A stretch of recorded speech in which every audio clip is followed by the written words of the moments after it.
I just need one more aquarium. All right, got my new 20-gallon long set up on these two end tables. It looks great, it's gonna work great. I'm very happy with it. But now I need to get it cleaned out and set up because I'm gonna fill it with water and put some fish in it tonight.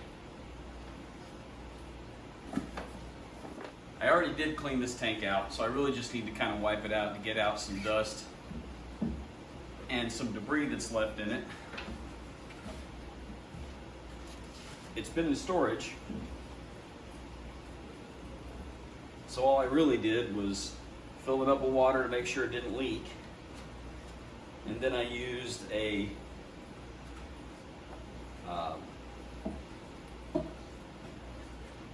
just a mix of aquarium salt.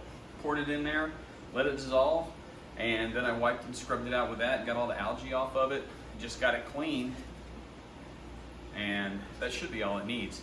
I'm gonna fill it with some water, and I'm gonna do kind of a cheat code, because what I'm gonna do is I'm actually gonna steal some water out of this 125.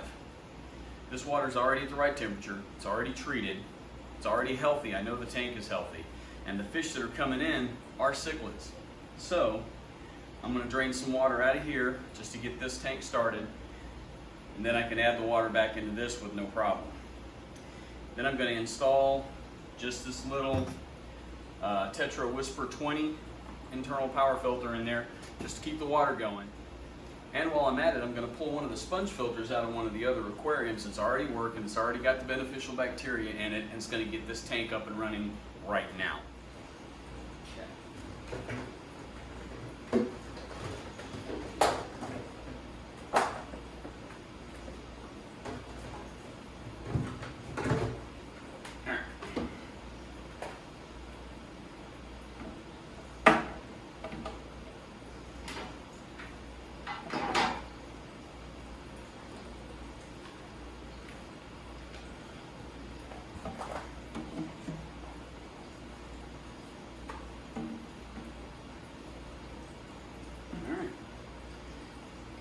Okay, there we go. Gonna get that going, and then I'm gonna get the filter unboxed and stick that in there as well.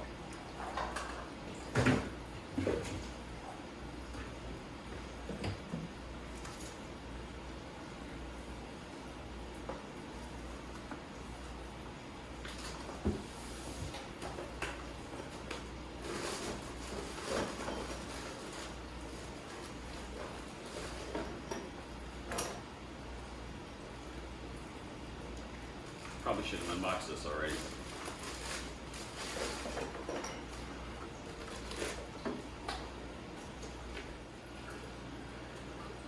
I'll leave that there for just a second. I'm going to go rinse off this stuff that came in the box. I don't know what the production code was on that. I don't know how long it's been in the store. I just want to make sure it doesn't have a bunch of dust and crud on it. I'll be right back. I'm also going to look at the instructions real quick.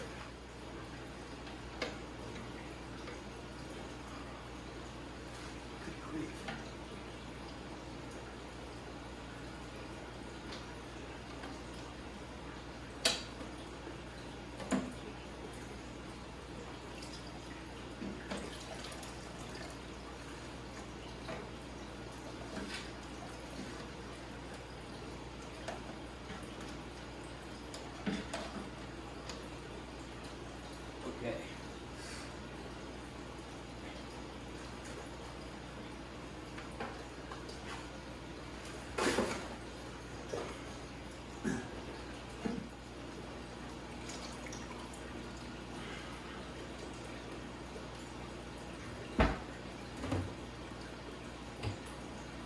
Now I also want to get some beneficial bacteria in there.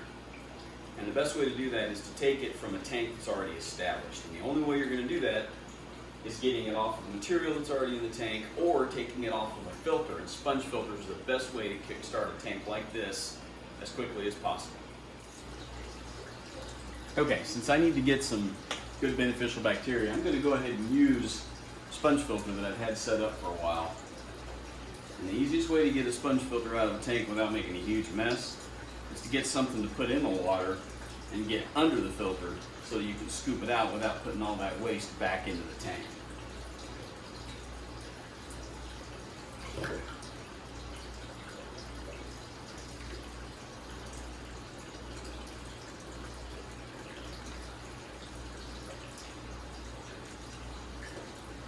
you go. Didn't make a huge mess in the tank, although the fish seem to appreciate the snacks.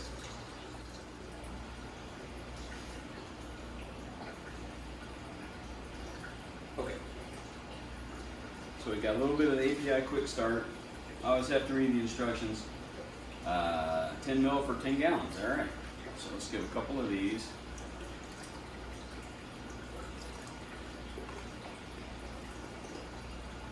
And that's a pretty good sized filter. I mean, it's rated for 20-gallon internal tanks. But this is our gunk.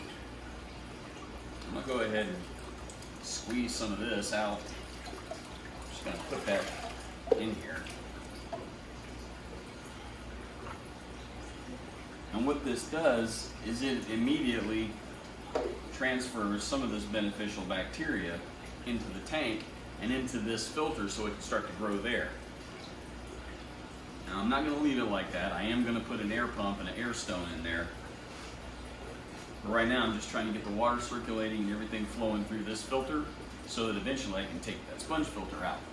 As far as hardscape for this, I'm not going to do a lot with it. It's going to be a bare bottom tank because it's a grow out tank for some fish that are coming any minute now. I'm pretty excited about it.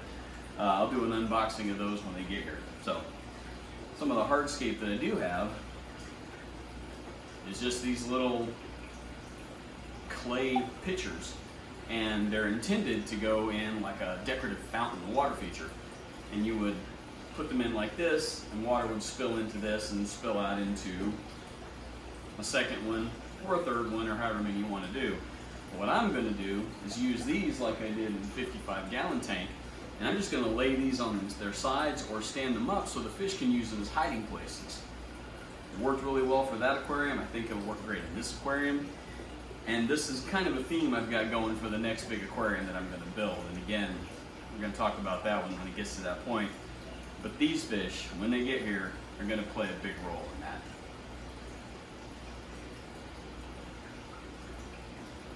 Now, these came from a local place. I didn't get these off of Amazon or anything. They came from a local pottery importer from Mexico. And I'm just gonna stack these up kind of haphazardly, because the ultimate goal of this particular aquarium scape when it's done is I want it to look a little bit like a sunken city, a sunken treasure. I think that'll look really cool. So, anyway, that tank is set up. It's got water in it. It's holding water. The tank is installed and it's running. I also have a heater.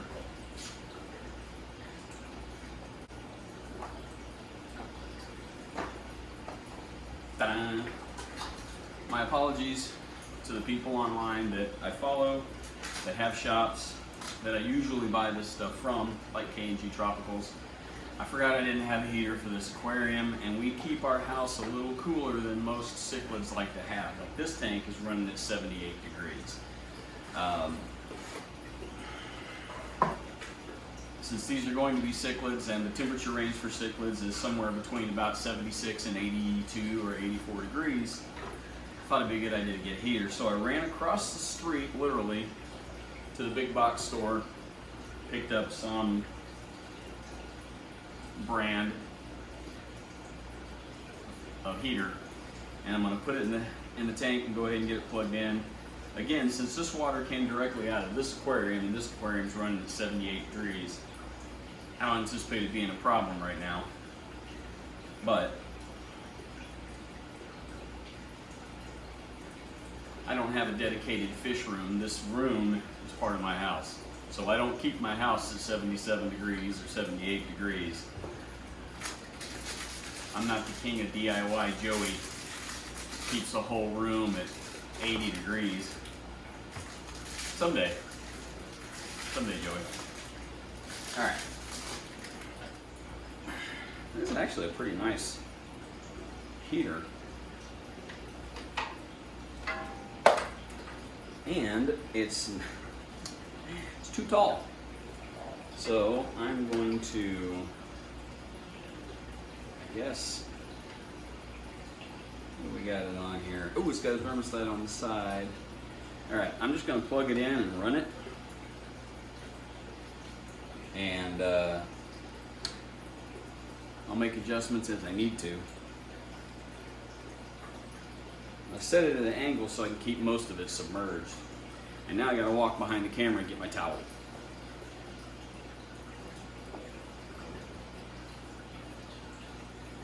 Okay.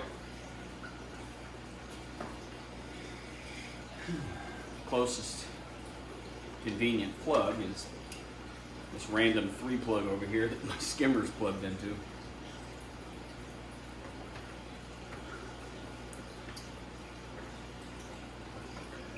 All right.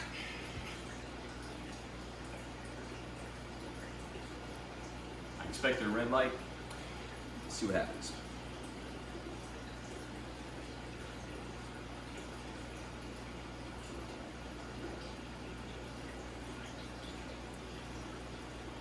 Oh, there it is. All right. Orange light. And you can probably see it better than I can. All right. I think that looks pretty neat. And I think it'll look good when the new residents go inside. And now I'm going to unbox the box that I got from K&G Tropicals. Ta-da! Now I do have to admit I've already opened this, but I taped it shut so I didn't lose anything. I've ordered from them before, K&G Tropicals, keepfishkeeping.com.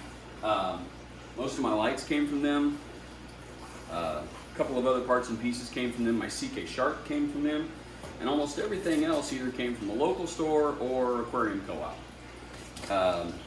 I do try to support people that I watch. I think everybody should. I do try to get things from local places as much as I can.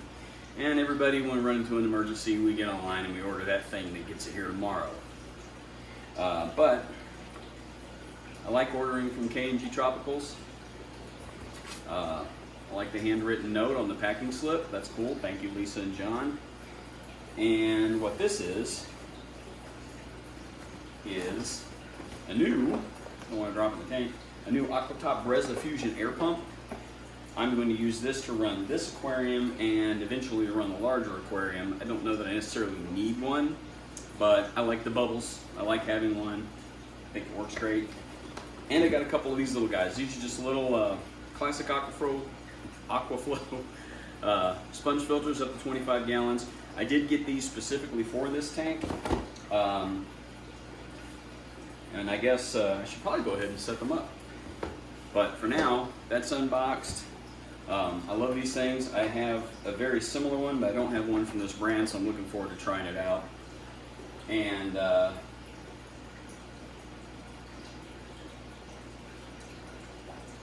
yeah. All right. Now, we'll go ahead and try to get these things put together.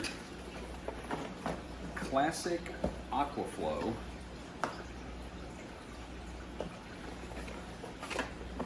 Alright, it's just a good looking little filter.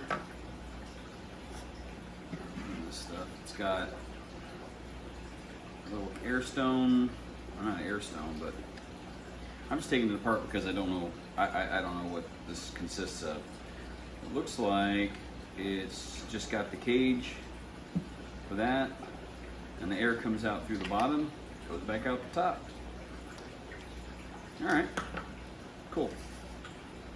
Pretty simple. And again, I think I only need one of these. I'm gonna go rinse this off real quick just to make sure that it doesn't have anything in it. It's probably perfectly fine coming from K&G Tropicals. I don't doubt that at all. But let me go do that. I'll be right back. Okay. I also want to make sure this gets dried off really well, because if I have to treat the water that this goes in, I probably don't want the water that I washed it off with to get in the aquarium either. So, all right, these things just snap together just like that. Then you have a lift tube, and considering that this water is not very deep, the water that's down in here, that is honestly probably going to be too much. So I may take this off at first just to see how everything goes. All right. Aquatop Brisa. All right.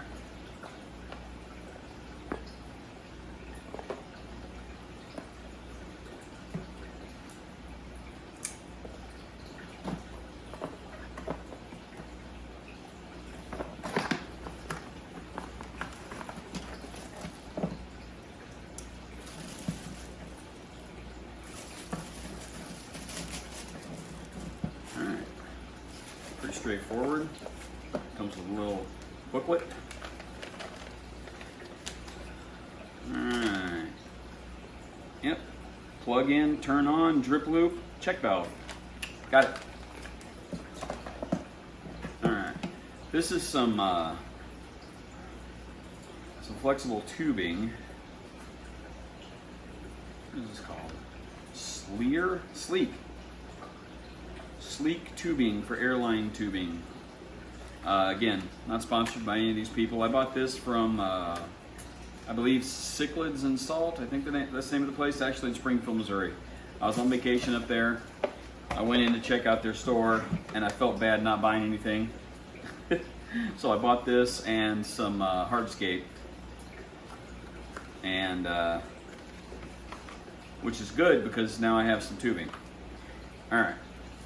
It's not the soft rubber tubing like I had gotten before from Aquarium Co-op, but it will work.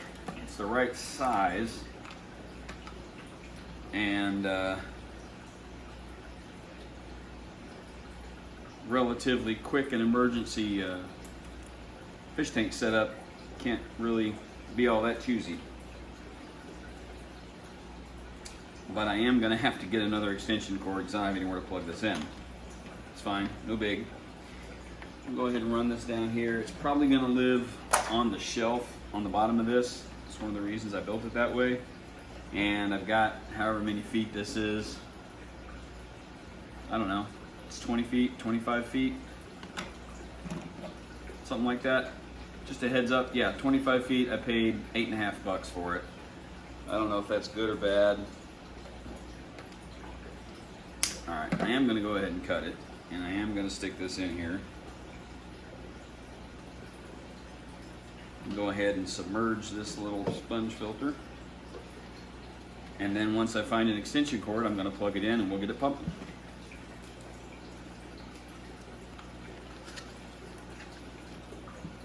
I hang on to that because I will probably use it. Put the kitchen shears back.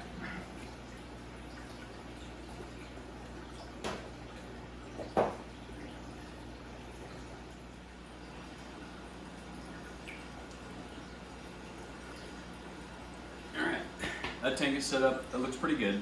Doesn't have that much water in it. I do have to put some more in there after the fish get better acclimated, or get acclimated. And then I'll probably fill it up at least to the top of the filter, get about 2 or 3 more inches of water in it. I don't know how much I'm going to need. The fish that I'm expecting are only fingerlings, so they shouldn't be that big. And again, this is just a grow out tank. I want to see that the fish actually make it. They were shipped from Little Valley Aquaculture in Idaho. I'll talk a little bit more about them in another video because they're probably a little bit of a surprising choice for somebody with a home-sized aquarium. You know, more about that later. Anyway, thanks for hanging out and watching me get this thing set up. It's not very hard. If you're new to this is the first time you've seen an aquarium get set up, it's not nearly as hard as I probably made it look. You get a glass box, you fill it with water, you treat the water carefully so it doesn't hurt the fish. You give it a filter, some place for the fish to hide, and really that's about it. That's how you can get started. It does take a little bit more than that to make sure that the tank is healthy. There's hundreds of videos on YouTube about the nitrogen cycle and how to get beneficial bacteria set up in a tank. I'm not the guy for that. You can check out John's videos from K&G Tropicals, Aquarium Co-op, Primetime Aquatics. A lot of those guys have extensive videos and much more knowledge than I'll ever have on the nitrogen cycle for your tank. And if you want to get a tank jump started and up and running, you can do this just by adding some chemicals and adding some bacteria and then doing regular water changes. You also want to test the water. Go ahead and get the big aquarium water testing kit. You're going to need it. It's not that big of an investment. But once you get started, once you get a tank like this going and get it loaded with some pretty fish that you like to look at, it's not that big of a leap to one of these. So just embrace it.